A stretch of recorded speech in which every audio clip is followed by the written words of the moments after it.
नमस्कार, आप देख रहे हैं वीके न्यूज। मैं हूं सुनील राउत। कहते हैं झूठ कितना भी जोर जोर से बोला जाए वो सच नहीं हो जाता, और सच एक दिन सामने आ ही जाता है। जिस राम मंदिर के पीछे दशकों से जो लोग पड़े थे उनकी एक भी नहीं चली, और कोर्ट ने प्रभु श्री राम के मंदिर के पक्ष में फैसला दे दिया। इन्होंने विलाप किया, फिर अर्जियां लगाई, लेकिन कोई युक्ति काम नहीं आई, और अब इनकी छाती पर भव्य और दिव्य श्री राम मंदिर उसी अयोध्या में बन रहा है। यह सब अभी भी इन लोगों को पच नहीं रहा है। मुंह में राम और बगल में छुरी वाली कहावत को चरितार्थ करते कुछ नेता फिर राम मंदिर को दुनिया में बदनाम करने की मुहिम में जुट गए, और इसके लिए वे सहारा ले रहे हैं उस ट्रस्ट का जो मंदिर निर्माण के काम में जुटी है। सपा और आप के दो नेताओं ने आरोप लगाया कि इस ट्रस्ट के लोग मंदिर को मिले दान के पैसे में घपला कर रहे हैं और जमीनों को महंगे दामों पर खरीद रहे हैं। इसके लिए इन्होंने कुछ ऐसे दस्तावेज सामने रखे जो आधा सच है। मतलब इन्होंने फिल्म का आधा पार्ट दिखाकर स्टोरी का नैरेटिव ही बदल दिया, और जो किरदार हीरो हैं उन्हें विलेन साबित करने की नाकाम कोशिश की।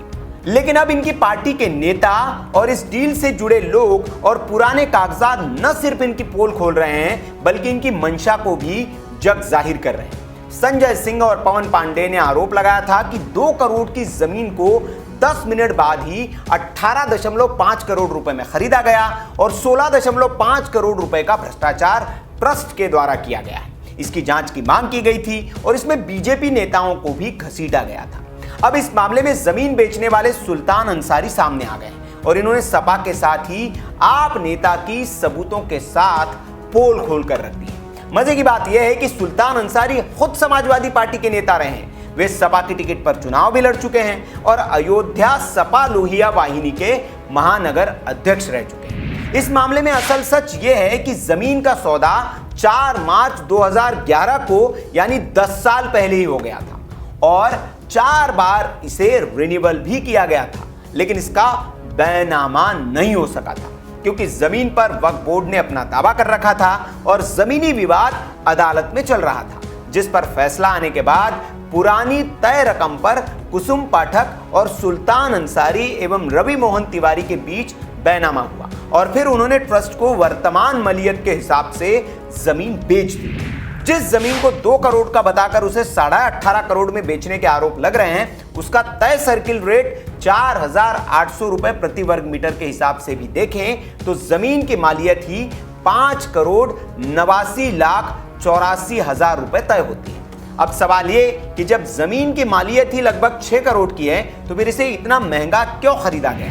तो इसका जवाब यह है कि अयोध्या में चूंकि अंतर्राष्ट्रीय स्तर का पर्यटन स्थल बन रहा है, तो इसका विकास भी वैसे ही हो रहा है, और इसके लिए यूपी सरकार बड़े पैमाने पर यहां जमीन का अधिग्रहण कर रही है।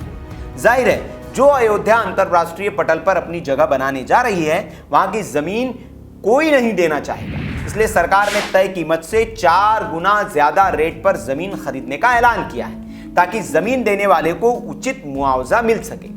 इसलिए यह जमीन अगर उस रेट से देखी जाए तो 20 करोड़ रुपए से भी ज्यादा की हो जाती है, जिसे ट्रस्ट ने 18.5 करोड़ रुपए में खरीदा है। वैसे भी बाग बीजेसी और रामनगरी के आसपास की जमीन का मौजूदा औसत मूल्य अगर बाजार रेट भी देखा जाए तो 2,000 रुपए प्रति वर्ग फीट है, और इस हिसाब से देखें तो भी ट्रस्ट ने इस जमीन के लिए औसत मूल्य से काफी कम कीमत चुकाई है।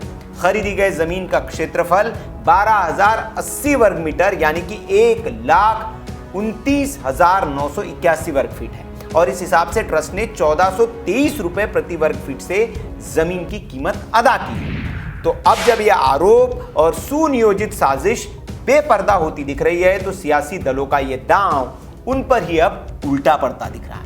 जिन दलों और नेताओं पर राम विरोधी होने का ठप्पा लगा था, उसकी स्याही इस विवाद ने और गहरी कर दी है, और इन नेताओं और दलों को ही हो सकता है कि आने वाले चुनाव में इसका भुगतान भी करना पड़े, क्योंकि इस विवाद के बाद न सिर्फ आम जनता बल्कि संतों में भी काफी आक्रोश है।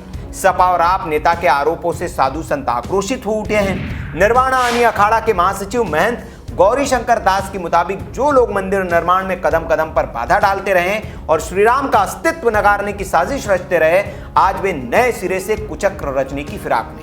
हालांकि ऐसी साजिश रचकर वे स्वयं के ही जाल में फंसने वाले हैं। वहीं तपस्वी जी की छावनी के महंत परमहंसाचार्य ने तो आरोप लगाने वाले पूर्व मंत्री को चेतावनी दी है कि वे आरोप साबित करें, नहीं तो उन पर 1000 करोड़ रुपए का मानहानि का मुकदमा दायर करें। हनुमानगढ़ी से जुड़े महंत राजू दास ने भी 50 करोड़ की मानहानि का मुकदमा करने की चेतावनी दी है। मतलब राम के नाम पर अपनी सियासी दुकान चमकाने निकले और राम मंदिर को बदनाम करने की साजिश रचने वाले नेताओं को 24 घंटे में ही मुंह की खानी पड़ी और अब उन्हें यह बहुत भारी पड़ने वाला है। आपकी क्या राय है कमेंट बॉक्स में आप जरूर बताएं। आपकी कुछ सलाह हो सुझाव हो तो वो भी आप बता सकते हैं। वीडियो अच्छी लगी हो तो लाइक करें, शेयर जरूर करें ताकि जो जमीन में घोटाले का आरोप लगा रहे हैं उनको ये सच पता चल सके। और ऐसी खबरों के लिए आप देखते रहिए वीके न्यूज। नमस्कार।